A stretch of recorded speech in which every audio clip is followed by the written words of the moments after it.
Dans la gare bruyante, un chien policier s'est soudainement arrêté et a fixé du regard une petite fille. Tout le monde pensait qu'il s'agissait d'une famille ordinaire. Mais son geste étrange a été un signal que lui seul a remarqué. Et ce qui s'est passé ensuite a changé le destin de nombreuses personnes. Abonnez-vous à la chaîne et indiquez dans les commentaires d'où vous regardez la vidéo. L'aube s'étirait doucement au-dessus de la grande gare centrale, répandant une lueur pâle sur les rails encore humides de la nuit. L'air vibrait déjà du va-et-vient des premiers voyageurs. Mais malgré ce tumulte qui annonçait une journée ordinaire, une tension presque imperceptible semblait flotter dans l'atmosphère, comme si quelque chose d'invisible cherchait à se frayer un chemin à travers la foule.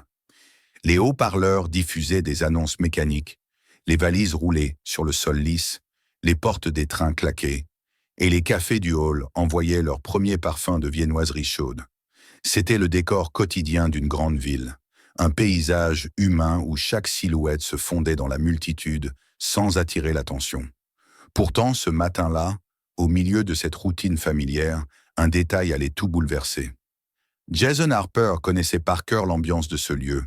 Ancien officier militaire reconverti en maître chien, il avait passé des années à arpenter des espaces comme celui-ci, apprenant à remarquer ce que les autres ignoraient, à repérer la dissonance dans l'ordinaire. Il avançait d'un pas calme mais sûr, son regard glissant de visage en visage, analysant automatiquement chaque geste, chaque regard fuyant, chaque attitude nerveuse. Mais ce n'était pas uniquement son sens de l'observation qui rendait ses patrouilles efficaces. À sa gauche marchait son partenaire, son autre moitié opérationnelle, la source la plus fine de détection qu'il eût jamais rencontrée. Max, un berger allemand à la stature impressionnante, dont l'intelligence et la concentration dépassaient parfois celles des humains. La fourrure de Max luisait légèrement sous les lumières artificielles. Sa marche était souple, silencieuse, presque féline malgré sa taille. À chaque respiration, il absorbait des dizaines d'odeurs que son maître ne pouvait même pas soupçonner. À chaque mouvement de la foule, il percevait des nuances imperceptibles aux autres. Ses oreilles se dressaient, s'inclinaient, réagissaient à des bruits que Jason n'entendait pas. Ils formaient un duo uni par une confiance absolue, par ces années de travail côte à côte où le chien avait sauvé des vies, déjoué des dangers et révélé des vérités que personne d'autre n'aurait pu découvrir. La ronde du matin semblait commencer de manière habituelle. Jason et Max traversèrent les zones d'attente, puis longèrent les quais et s'approchèrent du hall principal. Rien de remarquable, pensait Jason, observant sans y réfléchir les familles fatiguées, les hommes d'affaires pressés, les étudiants encore à moitié éveillés, les touristes hésitants avec leurs plans de métro. Une foule comme les autres. Pourtant, alors qu'il passait près de l'entrée menant aux trains régionaux, Max ralentit. D'abord, ce ne fut qu'une subtile modification dans sa posture, un frémissement presque imperceptible qui fit lever les yeux de Jason. Puis le chien s'arrêta complètement. Ses muscles se tendirent, sa queue se figea, ses yeux se fixèrent sur un point précis au loin. Jason suivit la direction de son regard, remarquant un groupe composé d'une femme vêtue d'un manteau vert et de 3 enfants. Rien, à première vue, ne semblait hors du commun. La femme tenait une grande sacoche, ses pas étaient rapides, déterminés, presque trop pressés pour une simple sortie en famille. Les 2 enfants les plus âgés marchaient sagement à ses côtés. Seule la plus jeune, une petite fille aux cheveux sombres, paraissait légèrement décalée du tableau. Elle marchait en retrait, bien trop lentement, par rapport au rythme imposé par la femme. Elle se retournait régulièrement, cherchant quelque chose ou quelqu'un du regard. Son visage, aussi pâle que la lumière du matin, semblait lutter contre une peur intérieure qu'elle tentait désespérément de masquer. Puis Jason vit le geste. La petite leva la main vers le manteau de la femme et tapa rapidement 5 fois sur la manche. Après une courte pause, elle répéta exactement les 5 mêmes petites frappes. Cela ne ressemblait en rien à un geste d'enfant cherchant l'attention. C'était méthodique, précis, presque mécanique. Une sorte de code. Max sentit la détresse avant même que Jason n'ait parfaitement analysé la scène. Son souffle devint plus rapide. Ses oreilles se dressèrent d'un coup et dans un mouvement soudain, il tira légèrement sur la laisse, comme si quelque chose de vital l'appelait. Jason comprit immédiatement. Ce n'était pas un simple intérêt de chien curieux. C'était un signal d'urgence. Max ne réagissait jamais ainsi sans raison. Ils s'avançaient vers la femme et les enfants. Et plus ils se rapprochaient, plus la tension de Max augmentait. Lorsqu'ils arrivèrent à quelques mètres, la petite fille s'immobilisa. Ses yeux rencontrèrent ceux de Max, et quelque chose passa entre eux. Pas un mot, pas un cri, seulement une compréhension silencieuse. Une imploration muette. Les animaux ont parfois cette capacité troublante à percevoir les appels que les adultes sont incapables de voir. Et Max, lui, ne se trompait jamais. La femme tenta d'accélérer, pressant les enfants de la main, mais Max bondit d'un pas, se plaçant devant elle pour lui barrer la route. La femme s'arrêta net, surprise puis agacée. Elle lança un regard mauvais au chien, puis à Jason, mais ce n'était pas une irritation normale. C'était une réaction trop nerveuse, trop précipitée, sans la moindre trace de la panique typique des innocents pris au dépourvu. Jason sentit immédiatement que quelque chose clochait. Il posa calmement une question anodine, juste pour observer. La femme répondit d'une voix trop froide et trop pressée, affirmant qu'elle était en retard pour son train et qu'elle ne comprenait pas pourquoi ce chien leur bloquait le passage. Mais ses yeux, eux, racontaient une autre histoire. Ils fuyaient, ils calculaient, ils redoutaient. Pendant ce temps, la petite fille restait silencieuse, immobile, les mains tremblantes. Elle n'osait ni parler, ni s'approcher, mais son regard fixé sur Max était suffisant pour que Jason sente son estomac se nouer. Elle avait peur, mais ce n'était pas la peur d'un enfant timide. C'était la peur d'une enfant retenue. La peur d'un être qui sait qu'une mauvaise décision peut lui coûter sa liberté, voire sa vie. Alors que Jason s'adressait de nouveau à la femme, Max émit un grondement sourd et profond, un son qui vibrait comme un avertissement. Le chien ne montrait ce comportement que lorsqu'il percevait un danger immédiat ou une situation de coercition. Les passants commencèrent à ralentir, à observer la scène, certains intrigués, d'autres inquiets. Jason comprit que les choses ne pouvaient plus rester en surface. Il demanda poliment mais fermement à la femme de s'arrêter et d'ouvrir sa sacoche pour une vérification. Aussitôt, elle se raidit. Son refus fut si brusque que plusieurs passants sursautèrent. Max réagit immédiatement, avançant encore d'un pas. Devant cette réaction simultanée, la femme commença à perdre son sang-froid. C'était suffisant pour que Jason, dans un mélange de professionnalisme et d'instinct, prenne la situation en main. Il était encore loin d'imaginer l'ampleur de ce qu'il s'apprêtait à découvrir. Pourtant, en observant la petite fille qui, à cet instant précis, se rapprochait imperceptiblement de Max comme si elle cherchait auprès de lui une protection, une lueur de compréhension traversa l'esprit de Jason. Le danger se cachait parfois sous un manteau de banalité, mais le regard d'un enfant terrifié, lui, ne ment jamais. Et ce matin-là, sur ce quai de gare ordinaire, un simple geste codé avait suffi pour déclencher la chaîne d'événements qui allait changer le destin de nombreux enfants.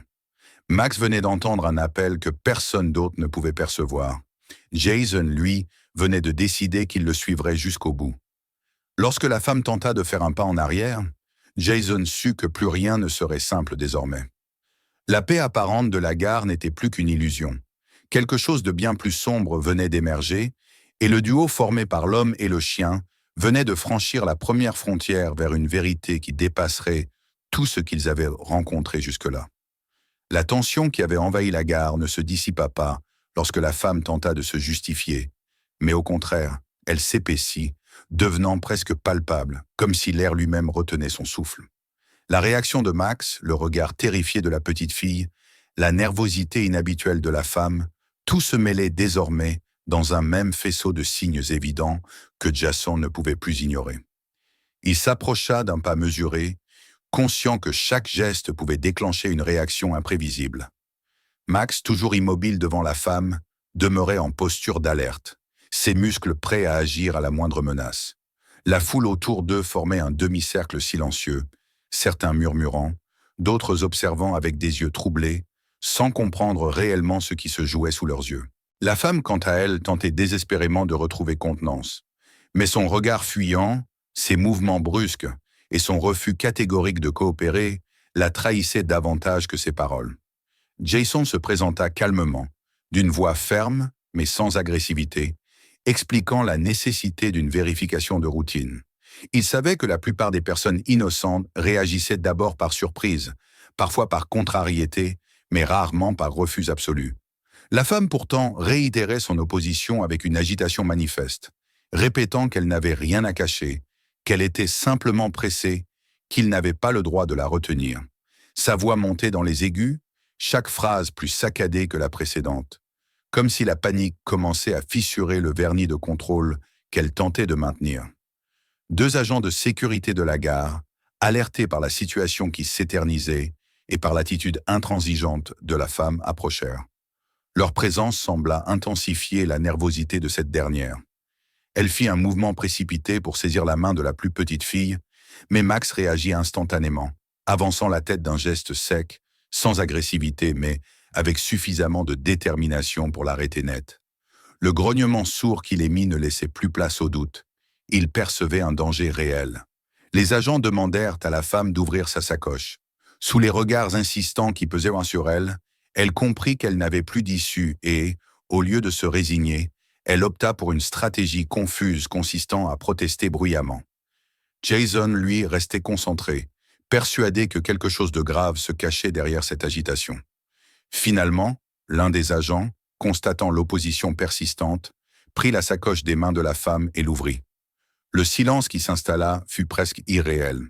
À l'intérieur se trouvaient plusieurs enveloppes contenant des documents portant différents noms, tous différents du sien. Des cartes d'identité d'enfants, un passeport partiellement rempli, des feuilles avec des adresses et surtout un téléphone prépayé, encore sous plastique, dépourvu de carte SIM. Ce genre d'appareil était souvent utilisé dans des réseaux illégaux pour éviter toute traçabilité.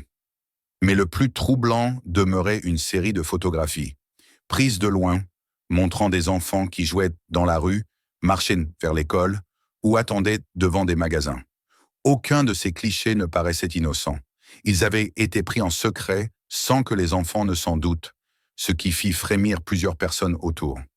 Jason sentit son cœur se serrer.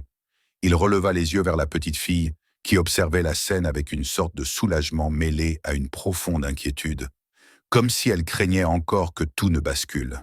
Elle avait cessé de trembler, et dans son regard il y avait désormais autre chose, une attente, un espoir fragile, comme une main tendue vers la liberté. Les données confirmèrent rapidement ce que Jason redoutait. La femme ne correspondait pas à l'identité mentionnée sur ses papiers.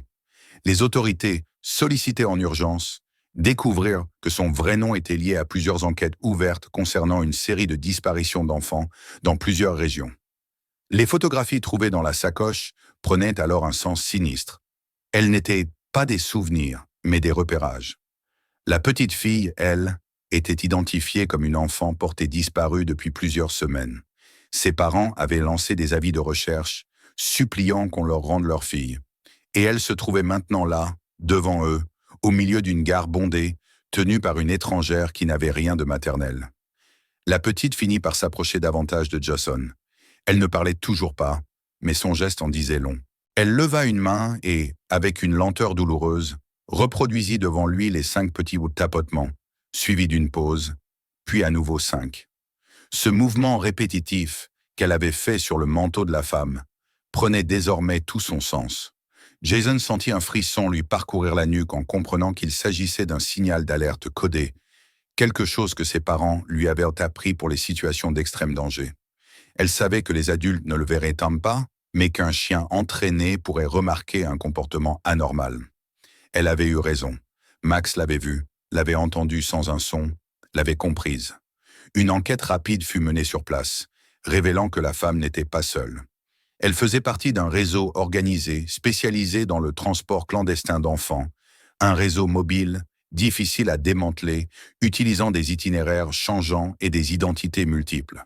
Selon les premières indications retrouvées dans son téléphone et sur les documents présents dans la sacoche, plusieurs enfants étaient enfermés dans un entrepôt abandonné près du Vieux-Port, un bâtiment décrépit qui avait longtemps servi à des usages douteux avant d'être laissé à l'abandon. Jason sentit un nouveau poids s'installer dans sa poitrine. La situation dépassait largement la simple arrestation d'une criminelle isolée. Il y avait d'autres enfants en danger, peut-être traumatisés, peut-être blessés, peut-être même en train d'attendre désespérément qu'on vienne les sauver. Il fallait agir vite. Une équipe spéciale fut immédiatement formée, composée de policiers, d'agents de sécurité de la gare et d'officiers spécialisés. Jason insista pour participer à l'opération, certain que Max serait indispensable pour localiser les enfants dans le dédale potentiellement dangereux de ce vieux port.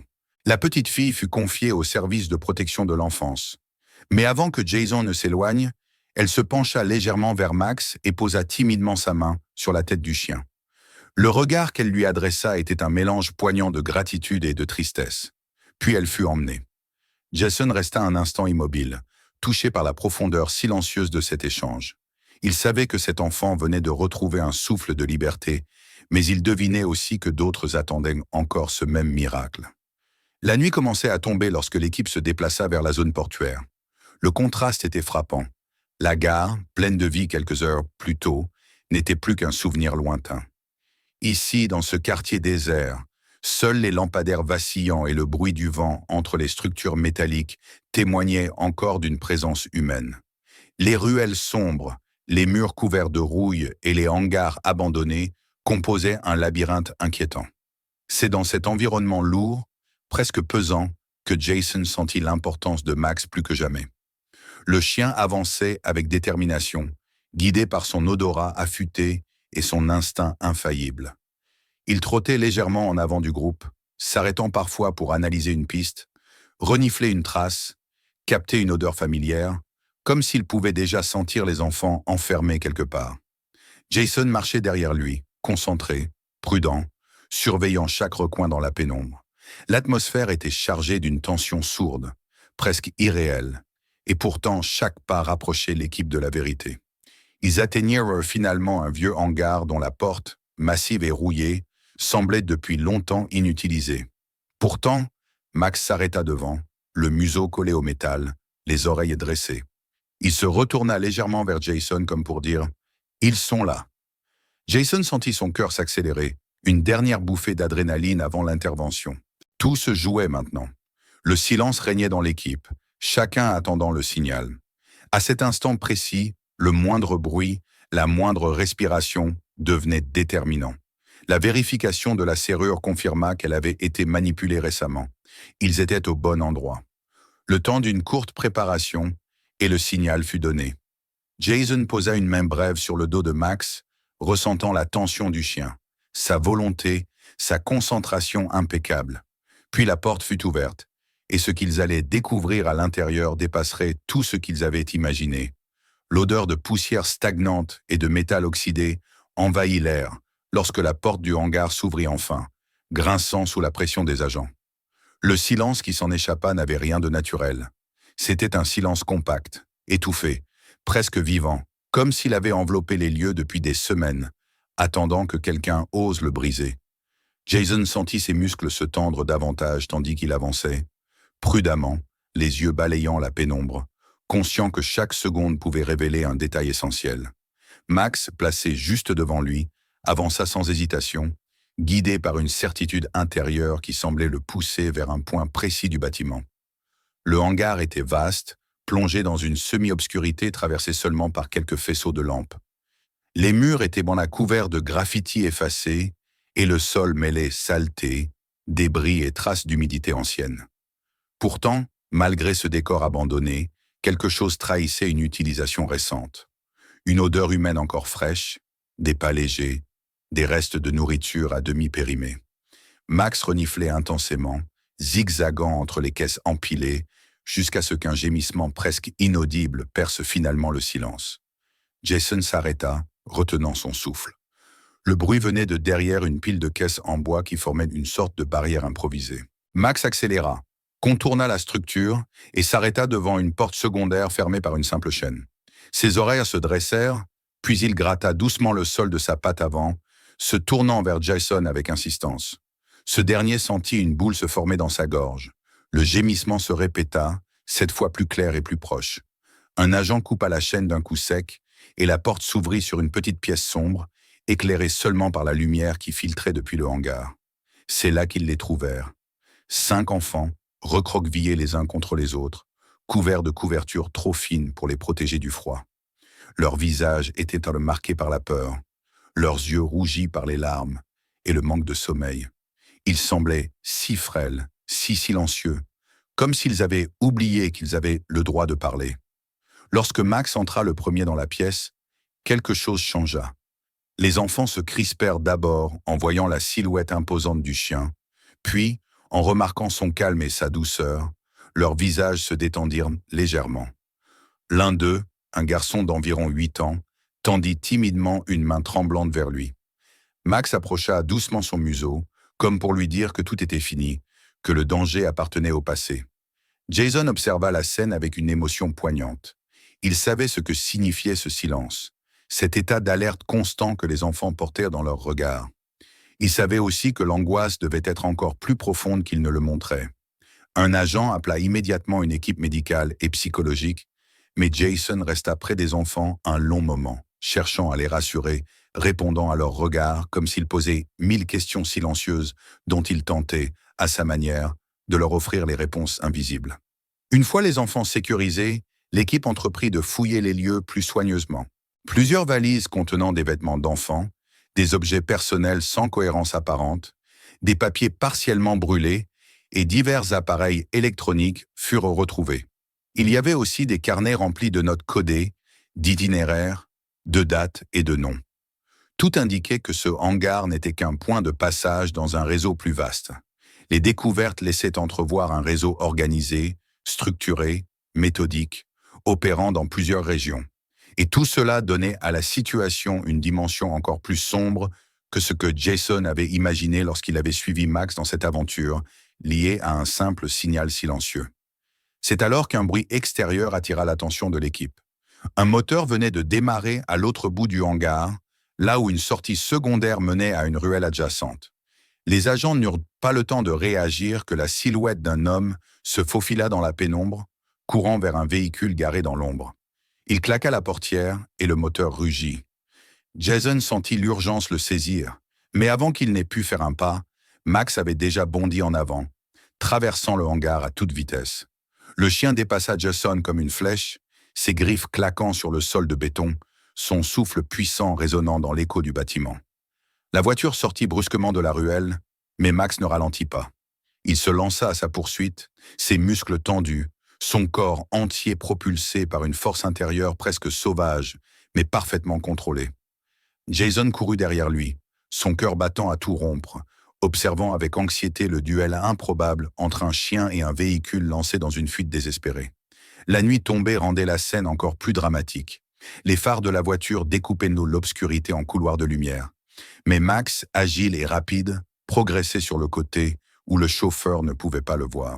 Les flaques d'eau sur la route rendèrent le sol glissant, mais le chien gardait une maîtrise parfaite de ses appuis. Jason hurla son nom, non pour le retenir, mais parce qu'il craignait pour sa sécurité. Pourtant, Max semblait porté par une mission qui dépassait la peur.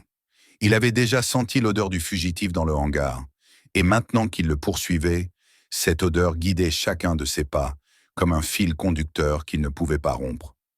La voiture tenta de prendre un virage serré, mais la vitesse excessive lui fit perdre momentanément le contrôle. Ce fut l'instant que Max attendait. Il bondit, agrippant le bas du pantalon du fugitif par la fenêtre entr'ouverte qu'il avait tenté d'utiliser pour s'échapper du véhicule, lorsqu'il avait compris qu'il était pris au piège. Le geste fut précis, puissant, maîtrisé. Surpris, le fugitif perdit l'équilibre, et son mouvement brusque fit dévier la voiture, qui glissa sur quelques mètres avant de caler brusquement. Les agents, arrivés à leur tour, encerclèrent le véhicule et appréhendèrent l'homme, encore secoué par l'intervention du chien. Max, haletant mais indemne, lâcha prise lorsque Jason arriva enfin à sa hauteur. Jason posa immédiatement une main tremblante sur sa tête, ressentant un mélange intense de fierté, de soulagement et d'affection. Le chien, malgré l'épuisement évident, semblait simplement heureux d'avoir accompli son devoir. Ce regard qu'il adressa à Jason était un mélange parfaitement reconnaissable de confiance et de loyauté absolue. Les enfants secourus furent transportés dans des ambulances vers un centre spécialisé tandis que les agents continuaient de sécuriser les lieux. L'homme arrêté était interrogé sur le champ. Les preuves trouvées dans le hangar suffisaient déjà à inculper toute la structure criminelle, mais sa capture permit d'obtenir plus d'informations encore. Très vite, les autorités purent établir des connexions entre plusieurs villes, plusieurs transferts d'enfants, plusieurs identités volées ou usurpées.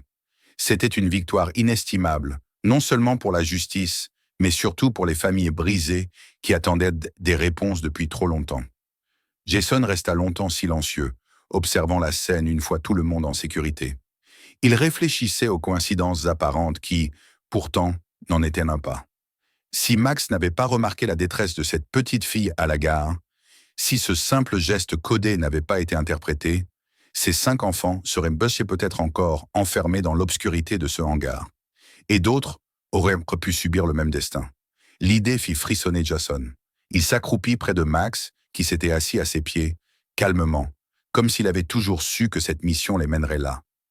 La nuit était presque silencieuse maintenant, les sirènes ayant cessé, les agents parlant à voix basse autour des véhicules. Jason regarda le ciel assombri, traversé par quelques nuages noirs, et sentit une fatigue immense l'envahir. Pourtant, il savait qu'il n'y avait pas encore de fin. Les enfants avaient besoin de soins, de réconfort. Les familles devaient être prévenues. Et il y aurait forcément des conséquences, des enquêtes, des suivis. Mais pour l'instant, une seule chose comptait. Les enfants étaient en sécurité. Max posa doucement sa tête contre la jambe de Jason, comme pour lui rappeler qu'ils avaient encore du chemin à parcourir. Et alors que l'équipe préparait le départ vers le centre où les enfants seraient accueillis, Jason comprit qu'il venait de franchir une étape cruciale dans une histoire qui avait commencé par un simple geste de détresse. Une histoire qui aurait pu rester invisible si un chien, guidé par un instinct infaillible, n'avait pas décidé de l'écouter. La nuit touchait à sa fin, et déjà, à l'horizon, les premières lueurs de l'aube commençaient à poindre. C'était un nouveau commencement, fragile mais porteur d'espoir. Jason savait qu'il se dirigeait désormais vers ce moment où les familles allaient retrouver leurs enfants, où la peur ferait enfin place à la lumière. Et cette lumière, ils allaient la voir très bientôt. Le jour finit par se lever entièrement, dissipant les ombres épaisses de la nuit portuaire et remplaçant la lourde obscurité par une lumière douce qui glissait lentement sur les bâtiments industriels. Jason observa ce changement progressif en silence, debout près du véhicule qui transportait les 5 enfants rescapés. La fatigue dont son corps était chargé semblait s'alléger à mesure que le ciel pâlissait, emportant avec lui une partie du poids de la nuit précédente. Pourtant, même avec cette sensation de soulagement, il restait conscient que cette histoire n'était pas encore terminée. Il savait que ce n'était pas simplement le démantèlement d'une cellule criminelle. C'était la fin d'un cauchemar pour des familles entières et le début d'un long chemin de reconstruction pour des enfants marqués par la peur. Mais pour l'heure, il y avait dans l'air quelque chose d'apaisant, une promesse de répit, d'un avenir plus calme, même si fragile. La petite équipe se rapprochait d'un centre spécialisé où les enfants seraient pris en charge par des professionnels. Le trajet fut silencieux, volontairement doux, pour ne pas brusquer ceux qui avaient passé tant d'heures, peut-être tant de jours, plongés dans l'angoisse et l'incertitude. Les enfants, enveloppés dans des couvertures chaudes, semblaient peu à peu reprendre contact avec la réalité, leur regard quittant progressivement le vide pour s'attacher à des détails simples. Un rayon de soleil sur la vitre, le reflet d'un bâtiment, le bruit régulier des roues sur la route. Max, assis près d'eux, instinctivement protecteur, offrait une présence réconfortante que les enfants cherchaient sans même s'en rendre compte. Le simple fait de glisser une main dans son pelage rassurant semblait les ancrer davantage dans le monde réel. Lorsque le véhicule s'arrêta devant le centre, une équipe de psychologues, de médecins et de travailleurs sociaux attendait déjà. Les enfants furent accueillis avec une délicatesse extrême, comme si chaque geste devait être mesuré pour ne pas briser leur équilibre fragile. Pourtant, parmi eux, une tension particulière se distinguait. L'une des psychologues tenait dans ses mains un dossier, un téléphone, et jetait régulièrement un regard vers l'entrée du bâtiment. Jason comprit rapidement ce que cela signifiait. Les parents de l'une des enfants étaient en route. Et lorsqu'il aperçut une voiture s'arrêter brusquement près de l'entrée, il sut que ce moment était arrivé. Une femme sortit la première, les traits tirés, le visage marqué par des nuits sans sommeil. Derrière elle, un homme la suivait, tout aussi bouleversé. Il semblait presque hésitant, comme si la peur de ne pas reconnaître leur propre enfant ou de se retrouver face à une illusion les retenait de courir vers l'intérieur. Mais dès que la petite fille apparut dans l'embrasure de la porte, timidement guidé par une infirmière, tout doute s'effaça. Le cri qui s'échappa de la gorge de sa mère était un mélange de soulagement, de douleur et de bonheur pur. Elle se précipita vers l'enfant, l'attrapant dans une étreinte si serrée que la petite disparut presque entièrement dans ses bras. Jason resta immobile, respectant ce moment intime avec une pudeur presque religieuse. Le père, les yeux embués, tenta d'abord de retenir ses larmes, mais il finit par céder lorsque sa fille se retourna vers lui et tendit ses bras. Ils s'agenouillèrent tous les deux, entourant leur enfant comme pour s'assurer qu'elle n'allait plus jamais leur être arrachée. Ce moment était d'une intensité que les mots avaient du mal à capturer. C'était comme si le monde entier s'était arrêté pour laisser place à la pure émotion d'un amour retrouvé. Max observait la scène avec la tranquillité sereine d'un être qui comprenait sans qu'on ne lui explique. La petite fille relâcha l'étreinte de ses parents juste assez longtemps pour avancer vers lui. Ses pas étaient hésitants, mais dans ses yeux, il n'y avait plus cette panique désespérée qu'il avait vue à la gare. Elle se pencha, posa ses deux mains sur la tête du chien et enfouit son visage dans son cou.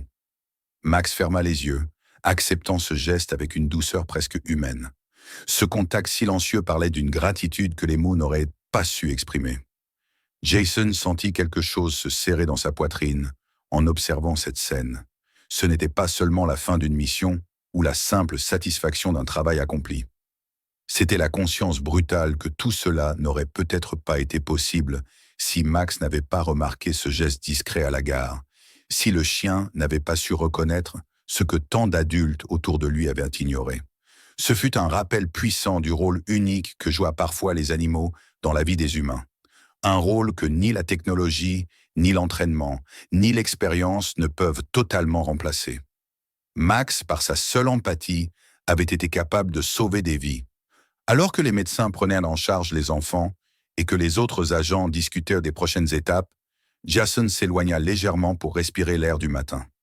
Il sentit la fatigue peser sur ses épaules, mais une fatigue qui n'avait rien d'amer.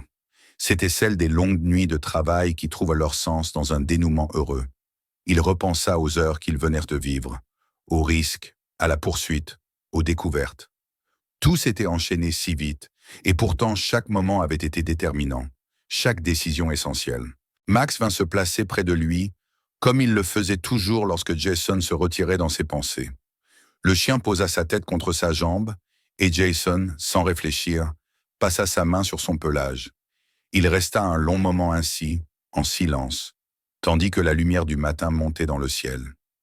La nuit avait été dure, mais elle avait aussi révélé des héros silencieux, des innocents sauvés, des liens retrouvés. Dans cette aube nouvelle, Jason sentit que quelque chose avait changé en lui, une conscience plus profonde de la fragilité de la vie et de l'importance de chaque détail, de chaque geste, même le plus infime. Les enfants étaient désormais en sécurité. Les familles allaient être réunies. Le réseau criminel était en train d'être démantelé. Et si tout cela avait été possible, c'était grâce à un signal discret, à un regard échangé, à un chien qui avait su écouter ce que personne d'autre n'avait entendu. Jason contempla le centre un instant encore, puis se tourna vers Max. Il murmura quelques mots que le chien ne pouvait comprendre que par le ton, mais qui résumaient pourtant tout. « Merci, partenaire. » La journée ne faisait que commencer, et pourtant elle semblait déjà pleine d'une promesse de paix.